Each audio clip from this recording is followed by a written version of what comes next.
frères et sœurs en Christ et en humanité, en cette nuit, nous célébrons le mystère de notre salut, le prodige de la naissance de notre Sauveur, l'adresse de l'ange au berger des alentours de Bethléem nous rejoint par-delà les siècles, et je cite, « Ne craignez pas, car voici que je viens vous annoncer une bonne nouvelle, une grande joie pour tout le peuple. Aujourd'hui, vous êtes un sauveur dans la ville de David. Il est le Messie, le Seigneur. Et voilà le signe qui vous est donné. Vous trouverez un nouveau-né emmailloté et couché dans une mangeoire. » C'est ce que le prophète Isaïe avait annoncé dans la première lecture. Et cette prophétie vient de s'accomplir. Il était Dieu et il s'est fait homme. Il a pris notre humanité sans perdre sa divinité. Il s'est fait humble et il est demeuré sublime. Il est né homme et il n'a pas cessé d'être Dieu. Il est né petit tout en restant l'infini sous les voiles de l'enfance. Au moment de la naissance de Jésus, tout l'univers se fait recenser sous l'ordre de l'empereur César Auguste. L'évangéliste précise même que c'est à l'occasion du premier recensement, lorsque Quirinus était gouverneur de Syrie, que Jésus naquit. Mais de quel recensement l'Écriture nous parle-t-elle ici? S'il y a bien un sens historique à cette précision, peut-être y a-t-il aussi un sens spirituel. Laissons cet Augustin nous éclairer à ce sujet. Au moment de la naissance de Jésus-Christ, tout l'univers se fait enregistrer sur les rôles publics parce que le tribut est dû à César, comme l'adoration est due à Dieu. La pièce de monnaie est marquée au coin de César comme les hommes sont formés à l'image de Dieu.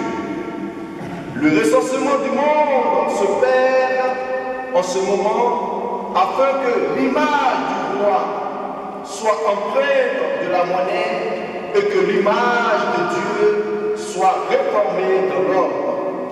C'est ainsi que le tribut était rendu à César et l'homme à Dieu, selon cette parole du Seigneur. Rendez à César ce qui est à César et à Dieu ce qui est à Dieu. Ainsi, en cette nuit, dans la discrétion d'une étable de campagne et non dans le faste d'un palais royal, l'homme est rendu à Dieu. Dans la naissance de ce petit enfant est déjà contenu tout le mystère de la rédemption des pécheurs, tout le mystère de notre rédemption.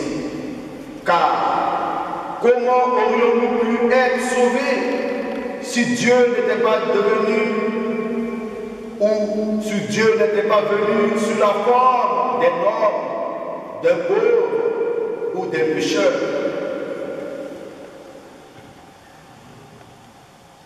C'est à chacun et à chacune de répondre. Oui, frères et sœurs en Christ et en humanité, croyez-moi, en faisant Noël chaque année, Dieu veut naître non plus à Bethléem, mais dans le cœur de chacun et de tous. C'est pourquoi le temps de l'Avent que nous donne l'Église prend tout son sens de préparation spirituelle, de disposition du cœur à travers le pardon, l'amour, l'attention à l'autre et la tolérance, afin que Jésus naisse en chacun de nous. Mais il ne suffit pas qu'il naisse seulement. Encore faut-il qu'il grandisse en nous. C'est là que se joue toute notre responsabilité, car nous sommes tous appelés à le faire grandir en nous et autour de nous, à l'instar de la Vierge Marie. Malheureusement, notre société actuelle ne lui donne pas toujours la possibilité de grandir en nous et autour de nous. Au lieu de lui donner le lait de la quiétude, de la paix, de la fraternité, de l'amour et de la joie, nous nous donnons le lait de la peur, le lait du stress, le lait de l'indifférence, le lait de la solitude, le lait de la division et le lait de la violence. Oui, frères et sœurs, en Christ et en humanité, s'il y a quelque chose à retenir en ce soir, c'est que célébrer la nuit de Noël, c'est accueillir l'enfant Jésus dans notre vie.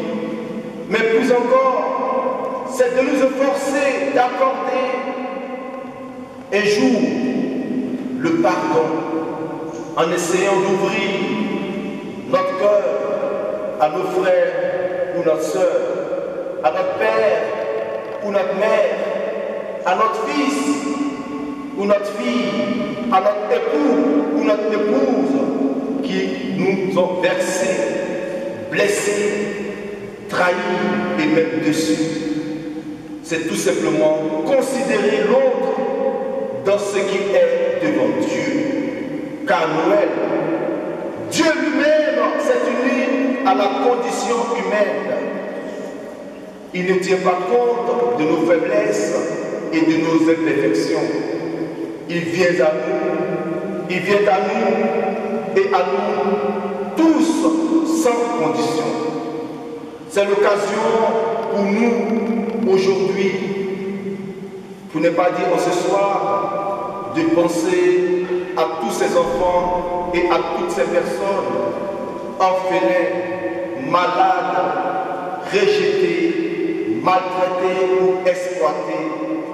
Prions les uns les autres pour que Noël 2021 sème dans le cœur de chacun de tous un peu de joie, de paix et de gaieté aujourd'hui, demain et pour les siècles des siècles.